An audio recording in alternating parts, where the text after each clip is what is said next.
দেখো বন্ধুরা, আজকে আমি বানাবো পুঁই শাকের চচ্চড়ি মাছের কাঁটা দিয়ে। তার জন্য দিয়ে দেবো কড়াইতে তেল।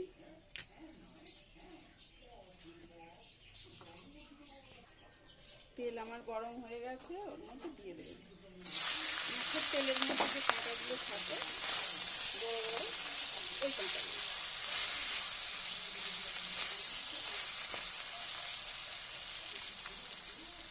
এটা আমার ভাজা হয়ে গেছে, এবার এটাকে তুলে নেব।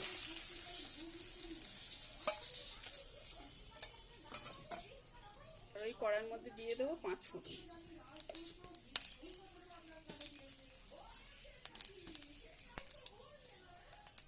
দিয়ে দেবো পেঁয়াজ, দিয়ে দেবো লঙ্কা। এগুলো ভাজা হয়ে গেছে, এবার দিয়ে দেবো পুঁই শাক আর আলু।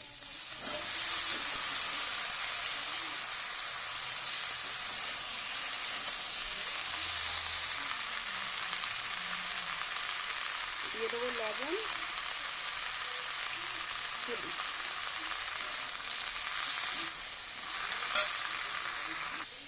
এবারে দিয়ে দেবো জল।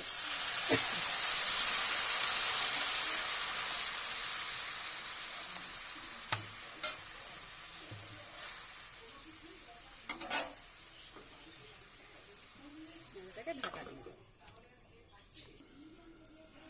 এবার এটাকে দেখবো জল কমে গেছে, এবার এটাকে একটু খেতে দিতে দেবো। এবার ভেজে রাখা কাঁটাগুলোকে এর মধ্যে দিয়ে দেবো।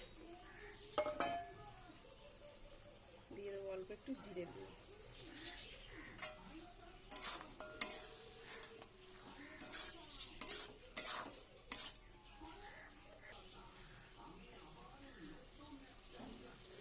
এটা আমাদের হয়ে গেছে, এবার এটাকে নামিয়ে নেব।